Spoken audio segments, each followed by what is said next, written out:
BJP को राहुल धुआं धुआं कर रहे थे। मोदी शाह समेत भाजपाई मांग रहे थे पनाह। उसी दौरान कांग्रेस में एक्टिव हुआ मोदी भक्त। बीजेपी के जोश को करने लगा हाई। गुस्से में इंडिया।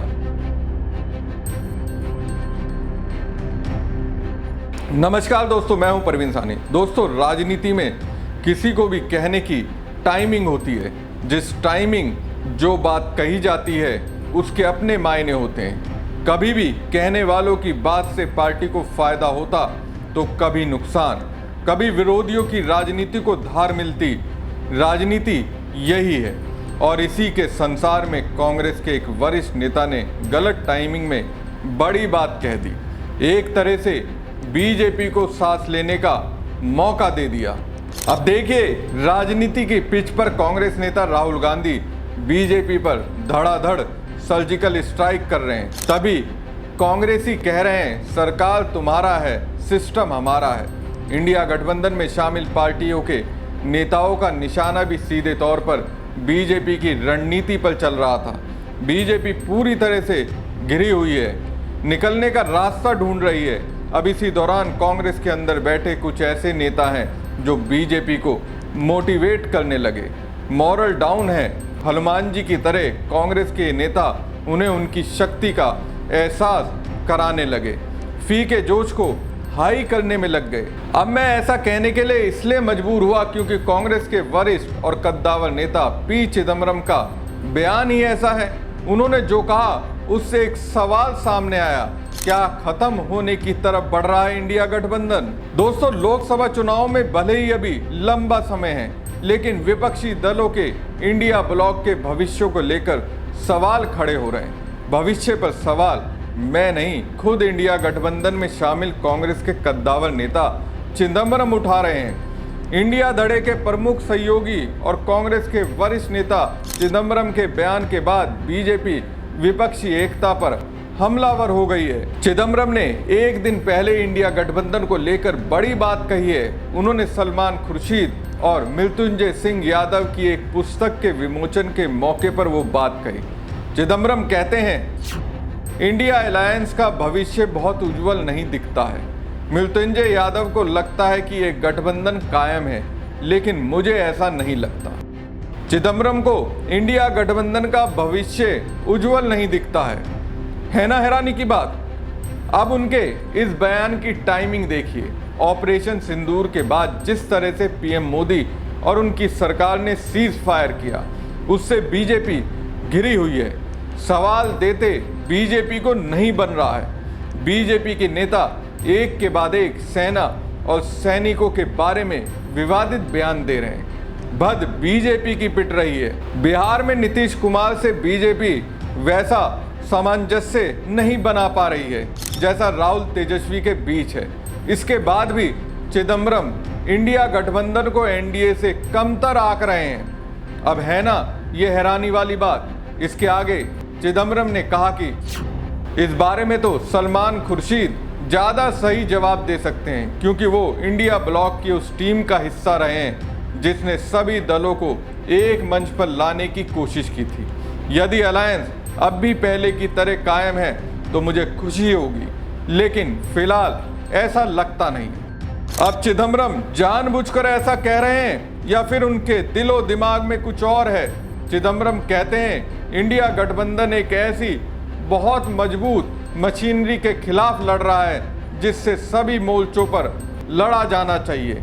मेरे अनुभव और मेरे इतिहास के अध्ययन के अनुसार बीजेपी जितना सशक्त रूप से संगठित कोई राजनीतिक दल नहीं है। ये सिर्फ एक राजनीतिक दल नहीं, ये एक मशीन के पीछे दूसरी मशीन है और दो मशीनें भारत में सभी मशीनरी को नियंत्रित करती हैं। निर्वाचन आयोग से लेकर देश के सभी निचले पुलिस स्टेशन तक बीजेपी इन संस्थानों को नियंत्रित करने और कभी-कभी कब्जा करने में सक्षम है। मतलब चिदम्बरम राहुल गांधी को चेता रहे हैं या डरा रहे हैं, या फिर कह रहे हैं छोड़िए मोदी शाह से लड़ना, वो जो कहते हैं उसे मान लीजिए। चिदम्बरम के इस बयान के बाद बीजेपी को विपक्ष पर हमलावर होने का मौका मिल गया है। बीजेपी की तरफ से यह कहा जा रहा है कि कांग्रेस के वरिष्ठ नेता ही बीजेपी की मजबूती को स्वीकार कर रहे हैं। साथ ही ये भी पूर्व अनुमान लगा रहे हैं कि विपक्ष भविष्य में एकजुट नहीं रहेगा। बीजेपी नेता प्रदीप भंडारी ने इसे लेकर एक ट्वीट भी किया। भंडारी ने अपने ट्वीट में लिखा, यहां तक कि राहुल गांधी के करीबी सहयोगी भी जानते हैं कि कांग्रेस का कोई भविष्य नहीं है। पूर्व केंद्रीय मंत्री और भाजपा की केरल इकाई के नए प्रमुख राजीव चंद्रशेखर ने भी इस पर अपनी राय रखी। चंद्रशेखर ने इंडिया ब्लॉक को एक विविध समूह बताया जो केरल भ्रष्टाचार के प्रति प्रेम के कारण एक साथ आया। उन्होंने कहा कि बीजेपी एक मजबूत पार्टी है क्योंकि ये भारत प्रथम के मजबूत मूल्यों और सिद्धांतों में विश्वास करती है और सभी भारतीयों की परवाह करती है, इसलिए इसे अधिकांश भारतीयों का समर्थन प्राप्त है। भारत के 35% लोगों का वोट बीजेपी को मिला है, उसमें से भी ज़्यादातर का मोह भंग हो चुका है। अब बीजेपी के नेताओं को ऐसा कहने का मौका इसलिए मिला क्योंकि कांग्रेस के अंदर चिदम्बरम जैसे नेता कह रहे हैं बीजेपी मजबूत है। खास बात यह है कि चिदम्बरम की चेतावनी ऐसे समय में आई है जब बिहार, बंगाल से लेकर तमिलनाडु में चुनाव होने हैं। इन राज्यों में इंडिया गठबंधन की एकता की परीक्षा होगी। ये चुनाव देश के राजनीतिक पिक्चर को नया आकार देंगे। बिहार में 2025 के अंत में मतदान होगा, बंगाल और तमिलनाडु में 2026 में मतदान होगा, यूपी में 2027 में विधानसभा चुनाव होने हैं। इसके अलावा कर्नाटक, तेलंगाना, राजस्थान और मध्य प्रदेश में 2028 में मतदान होगा।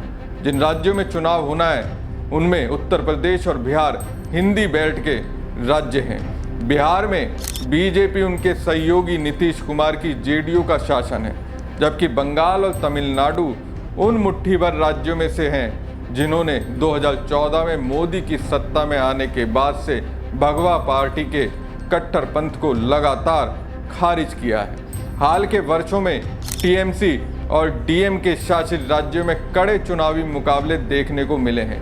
इनमें बीजेपी ने लगातार तीखी बयानबाजी बढ़ा दी है। भगवा दल ने मुख्यमंत्रियों ममता बनर्जी और एमके स्टैलिन को निशाना बनाया है ताकि उन राज्यों पर नियंत्रण हासिल किया जा सके जहां उसे ऐतिहासिक रूप से संघर्ष करना पड़ा है। इनमें से किसी एक या दोनों में विजय संघीय और राज्य स्तर पर भारतीय राजनीति पर हावी होने के बीजेपी के लक्ष्य को पूरा करेगी और महत्वपूर्ण रूप से संभवतः विपक्ष के ताबूत में अंतिम कील ठोक देगी। आपको बता दें कि इंडिया ब्लॉक का गठन जुलाई 2023 में विपक्ष की कई चुनावी हार के जवाब में किया गया था। इसमें 2019 का लोकसभा चुनाव भी शामिल था। 2019 लोकसभा चुनाव में बीजेपी ने अपने दम पर 303 सीटें जीते थी। कांग्रेस नेता सलमान खुर्शीद का कहना है कि इंडिया गठबंधन का गठन इसलिए हुआ क्योंकि हमने इस तथ्य को स्वीकार कर लिया कि हमें इस लड़ाई में गठबंधन की ज़रूरत है। हमने अपनी जंगें छोड़कर भी गठबंधन किया। उन्होंने कहा कि गठबंधन की ज़रूरत है, लेकिन ये एक अच्छा गठबंधन होना चाहिए। हालांकि इंडिया गठबंधन को मिलीजुली सफलता मिली है, जिसमें जीत की तुलना में अधिक हारे हैं। दिल्ली, पश्चिम बंगाल, पंजाब से लेकर केरल में इंडिया ब्लॉक के सदस्यों के बीच मतभेद साफ नजर आते हैं। पूर्व केंद्रीय मंत्री चिदम्बरम का कहना है कि उन्हें पूरा भरोसा नहीं है कि लोकसभा चुनाव से पहले बना इंडिया अलायंस अब भी बरकरार है।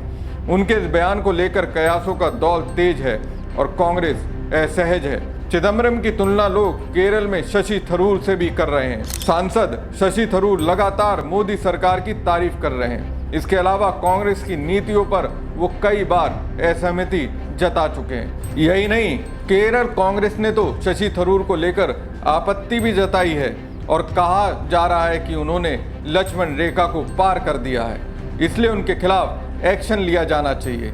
अब चिदम्बरम के बयान पर भी कांग्रेस में विरोध के सुर उठने शुरू हो गए। देखने वाली बात यह है कि राहुल गांधी चिदम्बरम और शशि थरूर पर क्या फैसला लेते हैं। अपनी राय कमेंट बॉक्स में जरूर दीजिएगा। बीजेपी को राहुल धुआं कर रहे थे। मोदी, शाह समेत भाजपा मांग रहे थे पनाह। उसी दौरान कांग्रेस में एक्टिव हुआ मोदी भक्त। बीजेपी के जोश को करने लगा हाई। गुस्से में इंडिया।